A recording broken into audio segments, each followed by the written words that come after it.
नमस्कार विद्यार्थी मित्रांनो, मी वैभव घुले स्वागत करतो तुमचं ज्ञानगंगा अकॅडमी या आपल्या युट्यूब चॅनलवर। मित्रांनो, आज आपण शिकणार आहे कर्ता आणि कर्म कसे ओळखणे। तर या व्हिडिओमध्ये आपण कर्ता आणि कर्म कसं ओळखायचं हे आपण शिकणार आहे।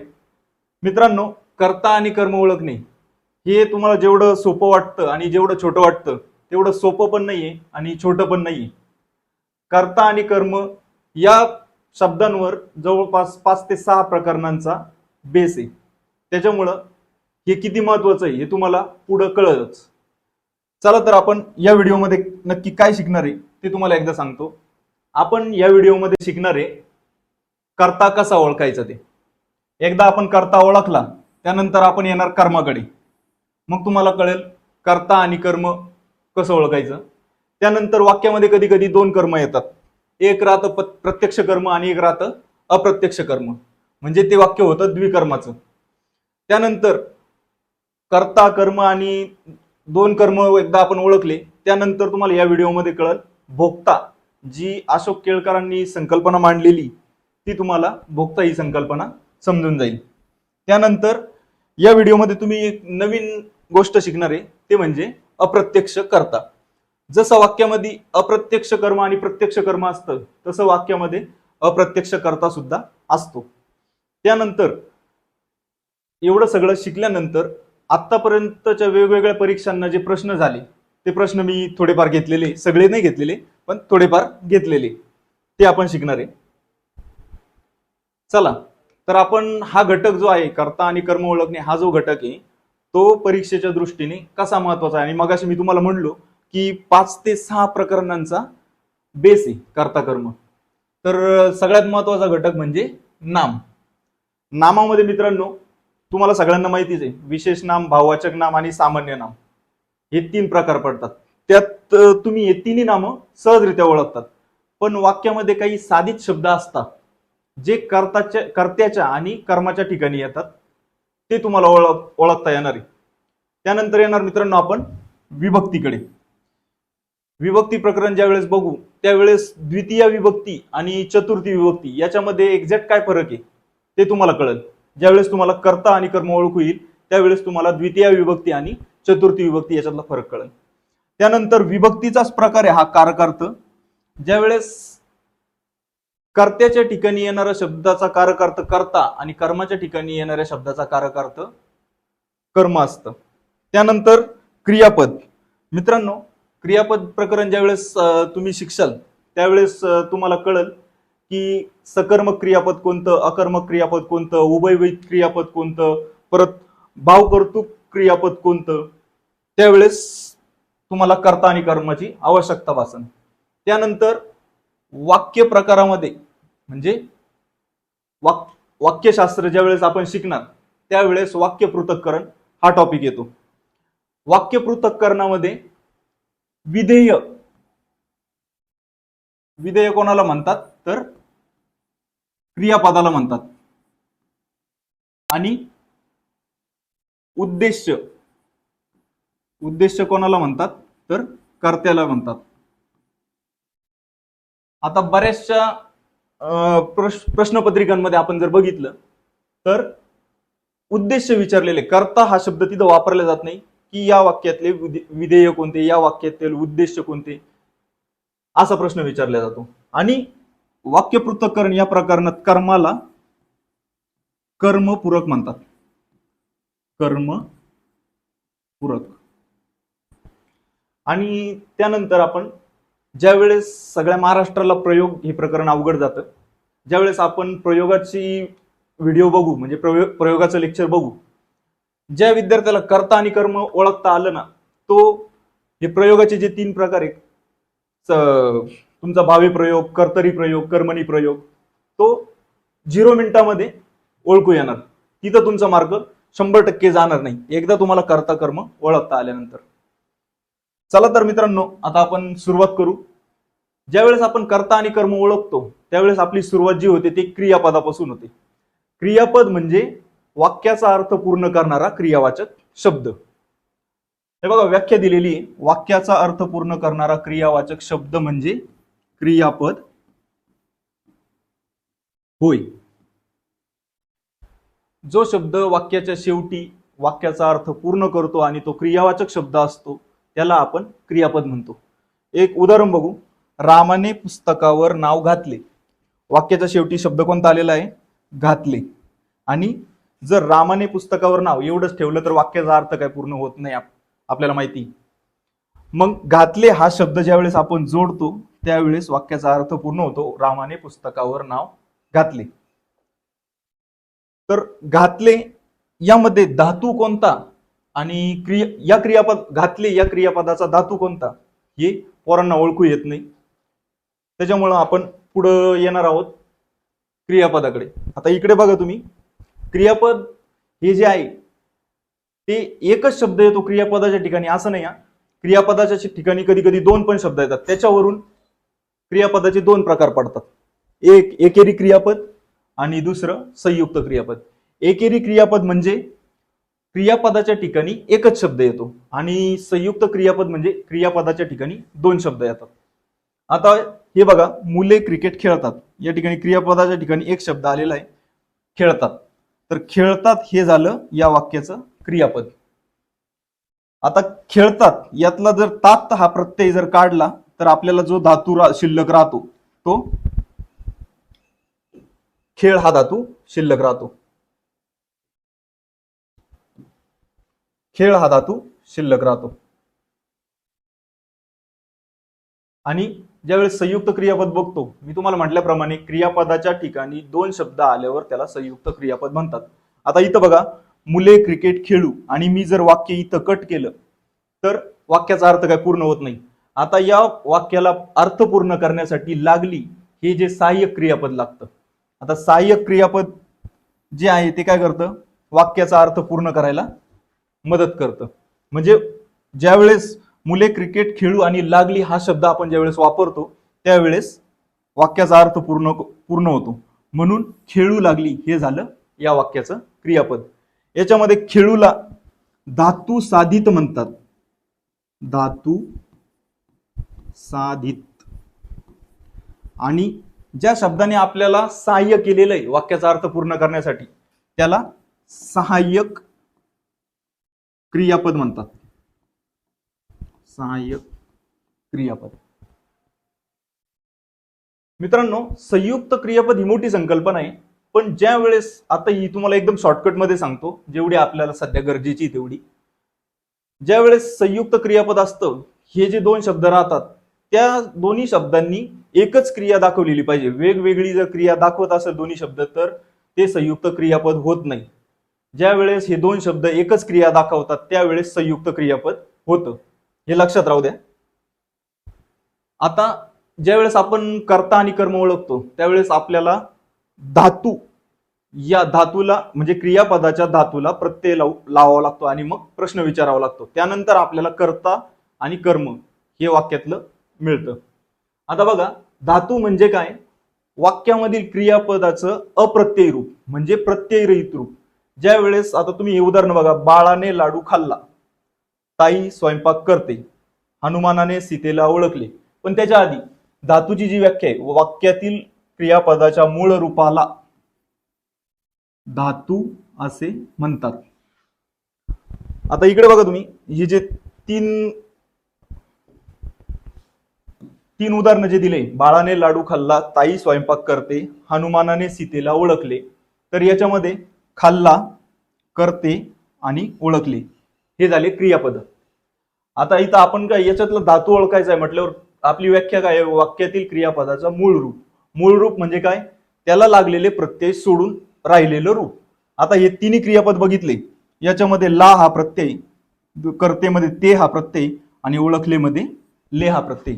हे प्रत्यय ज्यावेळेस काढतो त्यावेळेस आपला धातू राहतो शिल्लक खा, त्यानंतर कर आणि त्यानंतर ओळखलेमध्ये ओळख.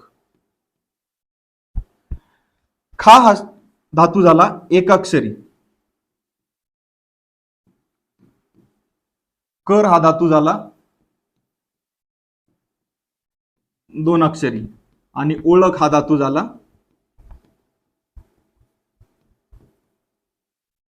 तीन अक्षरी. तो किती पण अक्षरांचा धातू राहू द्या, आपल्याला फक्त काय त्या धातूला प्रत्यय लावायचा, त्याला प्रश्न विचारायचा आणि कर्ता आणि कर्म हे उत्तर मिळवायचं. चला मित्रांनो पुढे बघूया. आता वाक्यातील कर्ता कसा ओळखायचा त्याच्याकडे येऊ आपण. त्याआधी कर्ता म्हणजे काय हे तुम्हाला कळलं पाहिजे. तर कर्ता म्हणजे क्रिया करणारा. क्रिया करणारा वाक्यातला जो कोणता शब्द असतो त्याला कर्ता असे म्हणतात. कर्ता म्हणजे क्रिया करणारा.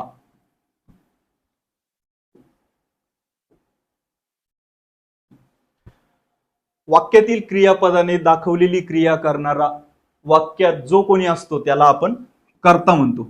मित्रांनो या व्याख्या पण बऱ्याचशा परीक्षांमध्ये विचारल्या जातात, त्यामुळे या व्याख्यांकडे पण नीट बघा. वाक्यात दर्शवलेली क्रियेला प्रत्यक्ष किंवा अप्रत्यक्ष जबाबदार जो कोणी असतो त्याला आपण कर्ता असे म्हणतो. त्यानंतर हे बघा, आता दोन उदाहरणं दिलेली की प्रनिल घोड्यावर बसला आणि किरणच्या चपला हरवल्या. याच्यामध्ये तुम्ही जर बघितलं तर आपल्याला पहिले जायचं आहे क्रियापदाकडे.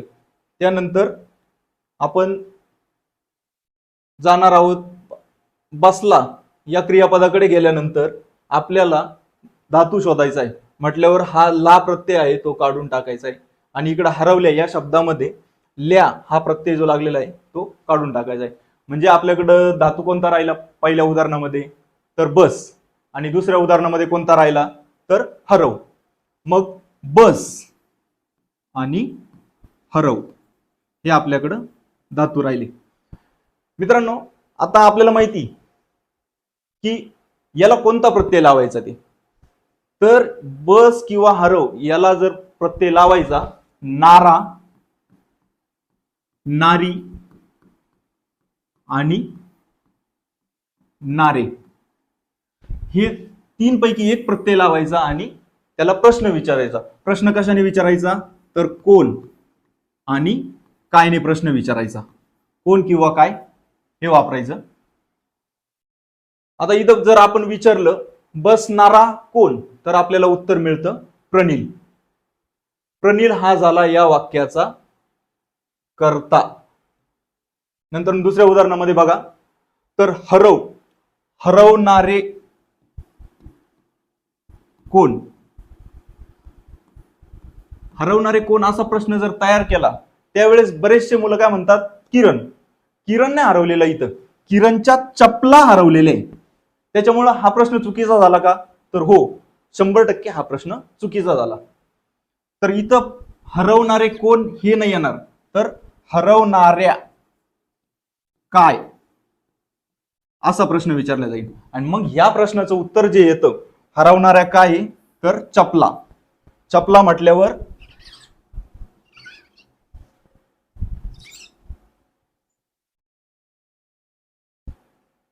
हरवणाऱ्या काय तर चपला.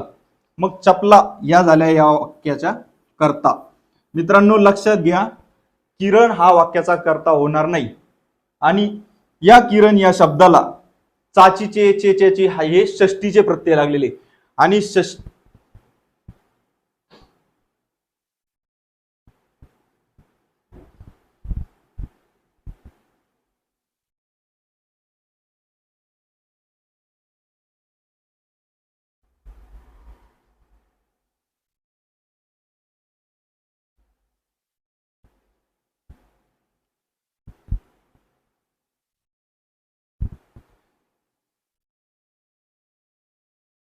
किरण या शब्दाला चाचीचे चेच्याची हे षष्टीचे प्रत्यय लागलेले आणि चाचीचे चेच्याची हे प्रत्यय लागलेला शब्द वाक्यात कर्ता होत नाही. पण याला एक अपवाद आहे. ज्या वेळेस हे क्रियापद हे संयुक्त क्रियापद असतं, जे एकेरी क्रियापद नसून संयुक्त क्रियापद असतं, त्यावेळेस चाचीचे चेच्याची हे षष्टी प्रत्ययांत शब्दाला कर्ता म्हणतात. तुम्हाला पुढे उदाहरण दिसेलच, पण इथं लक्षात घ्या किरण हा कर्ता नसून चपला हा कर्ता या वाक्याचा. त्यानंतर आपण पुढे बघा तर कर्ता ओळखण्याची रचना जी काय प्रोसेस आहे ती आपल्याला कळली असेल अशी आशा बाळगतो. आणि तुम्हाला पुन्हा एकदा रिव्हिजन म्हणून सांगतो तर हे बघा उदाहरण बघा इथं, कोंढाणा किल्ला जिंकण्यासाठी तानाजी शर्थीने लढले. तर आता इथं बघा आपली पहिली प्रोसेस काय आहे, लढले, क्रियापदाचा धातू शोधायचा. लढले या क्रियापदामध्ये लढ हा धातू आहे, म्हणजे क्रियापदाचा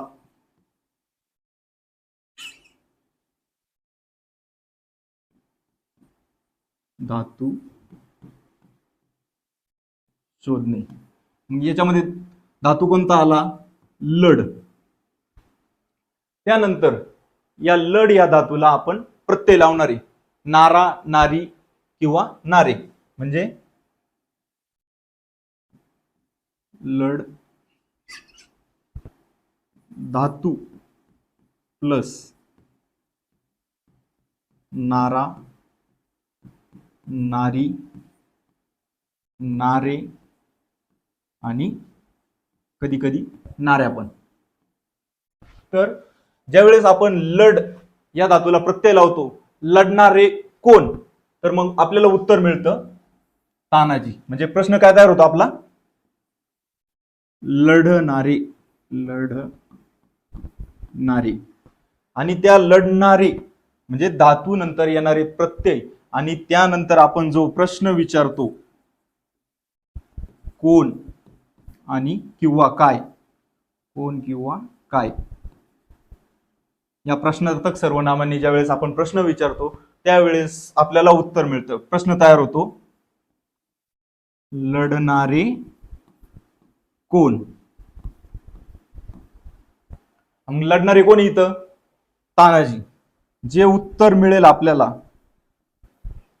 तो झालं वाक्यातला कर्ता. मग लढणारे कोण इथं, तानाजी. मित्रांनो, तुम्हाला आता जे सांगितलं ते जे सांगितलंय ते तुम्हाला मी पुन्हा एकदा सांगतो. दिलेल्या वाक्यात क्रियापद पहिले शोधायचं, क्रियापद शोधल्यानंतर त्यात क्रियापदाचे प्रत्यय काढून टाकायचे, आणि जो धातू आपल्याला मिळतो त्या धातूला नारा, नारी, नारे किंवा नाऱ्या या चार पैकी एक प्रत्यय वापरायचा, आणि कोण आणि काय याने प्रश्न विचारायचा. मग जे उत्तर मिळेल तो झाला आपल्या वाक्यातला कर्ता. कर्ता मिळाला, इथं विषय संपतो. आता पुढचं उदाहरण बघा. त्याचा धाकटा मुलगा काल क्रिकेटच्या सामन्यात चांगला खेळला. खेळला, खेळला हे झालं आपलं क्रियापद. आता खेळला या क्रियापदाला प्रत्यय कोणता लागलेला आहे, तर ला. म्हणजे मूळ धातू कोणता झाला आपला, खेळ. मग खेळ या धातूला नारा जर प्रत्यय लावला, खेळणारा कोण, तर मुलगा. मुलगा हा झाला आपला वाक्यातला कर्ता. त्यानंतर पुढचं उदाहरण बघा. आई बाळाला हसवते. आता मित्रांनो इथं बघा, इथं बऱ्याचशा मुलांची गडबड होते. तुम्ही ज्यावेळेस क्रियापद बघणार आहे त्यावेळेस आपण शिकणार आहे की सिद्ध क्रियापद आणि साधित क्रियापद. इथं नीट लक्ष द्या मित्रांनो, कारण या हसविते या क्रियापदाचा सिद्ध धातू काय झाला, हस, आणि साधित धातू झाला हसव. आता या दोन्ही धातूंपैकी नेमकं धातू घ्यायचा कोणता, तर इथं घ्यावा लागेल हसव हा धातू. एक लक्षात घ्या, हस हा धातू घेतला तर तुमचं उत्तर 100% चुकणार म्हणजे चुकणार. इथं जे क्रियापद दिलेलं आहे त्याचा धातू फक्त ते हा प्रत्यय काढल्यावर हसव शिल्लक राहतं, म्हणजे साधित धातूचं हे रूप आहे. त्याच्यामुळं प्रश्न आपल्याला या सिद्ध धातूला न विचारता या साधित धातूला विचारावं लागणार आहे. म्हणजे आपला प्रश्न काय तयार होतो, हसवणारी कोण. मग आपल्याला उत्तर काय मिळतं, काय मिळतं लवकर सांगा, तर आई. आई हे उत्तर मिळतं. मग आई हा शब्द झाला या वाक्यातील कर्ता. लक्षात आलं. सिद्ध धातू आणि साधित धातू तर साधित धातू जर साधित क्रियापद असेल तर साधित धातूच वापरायचा, तिथं सिद्ध धातू वापरायचा नाही. आता पुढचं उदाहरण बघा. आनंद मैदानावर खेळत होता. आता इथं आनंद मैदानावर खेळत, वाक्याचा अर्थ पूर्ण झाला का? वाक्याचा अर्थ पूर्ण झाला का? नाही. मग जर इथं आपण होता हा शब्द जर तिथं जोडला तर वाक्याचा अर्थ पूर्ण होतो. आनंद मैदानावर खेळत असेल तो, आपल्याला काय त्याच्याशी देणं घेणं नाही. पण आपलं हे क्रियापद झालं संयुक्त क्रियापद. मगाशी सांगितलं जे संयुक्त क्रियापदामध्ये धातू कोणता असतो, तर या क्रियापदामध्ये खेळत हे झालं धातू साधित आणि होता हे झालं आपलं सहाय्यक क्रियापद. मग आपल्याला प्रश्न विचारताना याला न विचारता याला विचारायचा आहे. धातू साधिताला प्रश्न विचारायचा आहे. या धातू साधिताचा धातू कोणता आहे, तर खेळ. मग खेळणारा कोण हा प्रश्न तयार होतो. खेळणारा कोण, तर आपल्याला उत्तर मिळेल तिथं आनंद. आनंद हा झाला वाक्याचा कर्ता. मित्रांनो आता पुढे बघा. इथं पण थोडेसे बऱ्याच विद्यार्थ्यांचे असे प्रश्न चुकतात. इथे एकदा लक्ष देऊन ऐका. रामाचे धनुष्य मोडले हे आपल्या समोर उदाहरण आहे. तर मोडले हे झालं आपलं क्रियापद. आणि ज्या वेळेस या क्रियापदाचा आपण ले हा प्रत्यय काढतो तर आपल्याला धातू मिळतो मोड. मग मोडणारे काय हा प्रश्न तयार होतो इथं. आता बरेचसे मासे काय म्हणतात, राम मोडले कोणाचे, रामाचे. रामाचे मोडू द्या नाही तर कोणाचे पण मोडू द्या, पण आपला प्रश्न काय आहे, मोडणारे काय. तर मग काय मिळेल उत्तर आपल्याला, धनुष्य. ज्यावेळेस रामाला ज्यावेळेस कर्ता बनायचंय त्यावेळेस आपल्याला या शब्दाची रचना कशी पाहिजे, रामाने धनुष्य मोडले असं वाक्य तयार होतं. आणि मग मोडणारा कोण त्यावेळेस तयार होतं राम हा कर्ता तयार होतो त्या वाक्याचा. त्यामुळे इथं लक्षात घ्या, मोडणारे काय, तर उत्तर मिळतं धनुष्य. मग धनुष्य झालं या वाक्याचा कर्ता. त्यानंतर पुढे बघा मित्रांनो. तुम्हाला याच्याबद्दल अजून सांगायचं झालं तर रामाचे षष्ठी विभक्ती प्रत्यय असलेला शब्द कधीच वाक्याचा कर्ता होत नाही. पण याला एक अपवाद आहे. ज्या वेळेस क्रियापदाची रचना ही संयुक्त क्रियापद असतं त्यावेळेस षष्ठी विभक्ती असलेला शब्द वाक्याचा कर्ता होतो. पुढचं उदाहरण बघा. बाळाचा लाडू खाऊन झाला. आता इथं खाऊन झाला हे आपलं संयुक्त क्रियापद आहे. याच्यामध्ये खाऊन हे आपलं धातू साधित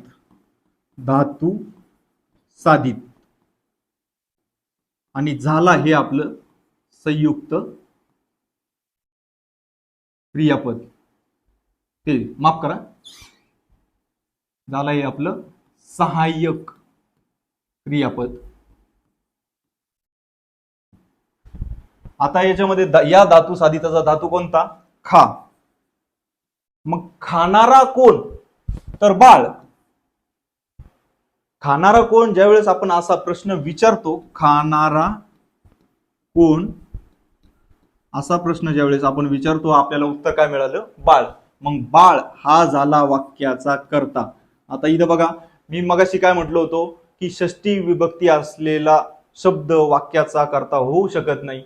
पण ज्या वेळेस क्रियापदाची रचना ही संयुक्त क्रियापद असते त्यावेळेस षष्ठी विभक्ती असलेला शब्द वाक्याचा कर्ता होतो. लक्षात आलं.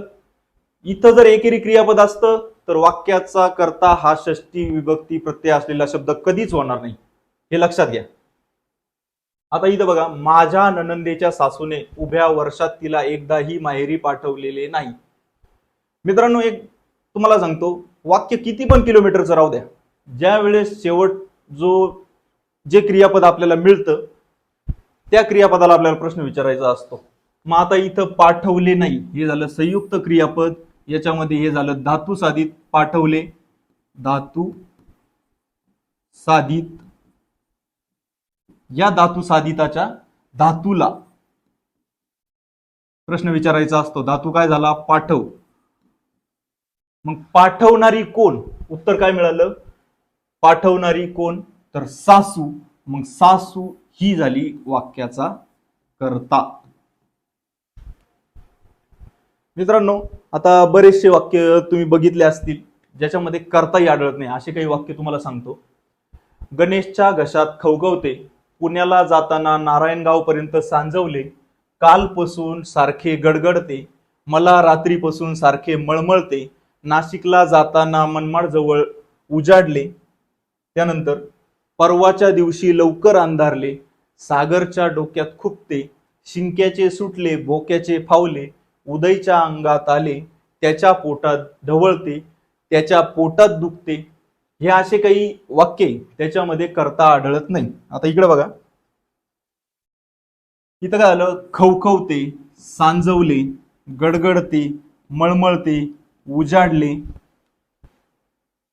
अंधारले, खुपते, फावले, सुटले, आले, ढवळते. हे जे क्रियापद आहे या क्रियापदाच्या वाक्यामध्ये कर्ता आढळत नाही. याच्यातला भाव हाच यांचा कर्ता असतो. म्हणजे काय? अंधारले. आता अंधारणारे कोण माहिती तुम्हाला? नाही. दुसरं बघा, खुपते. काय? सागरच्या डोक्यात खुपते. आता सागरच्या डोक्यात काय खुपतंय? काही सांगता येईल का? काहीच नाही. नंतर इकडे बघा, उदयच्या अंगात आले. काय आले माहिती का? नाही. उदयच्या अंगात येऊ द्या नाहीतर कशात पण येऊ द्या, आपल्याला काय त्याच्याशी देणं घेणं नाही. पण हे जे वाक्य तुम्हाला सांगितले त्या वाक्यांमध्ये कर्ता आढळत नाही. त्याला काय म्हणतात? अकर्तृक. अकर्तृक क्रियापद किंवा भावकर्तृक क्रियापद. या वाक्यातल्या या क्रियापदाच्या भावामध्येच तो कर्ता दडलेला असतो.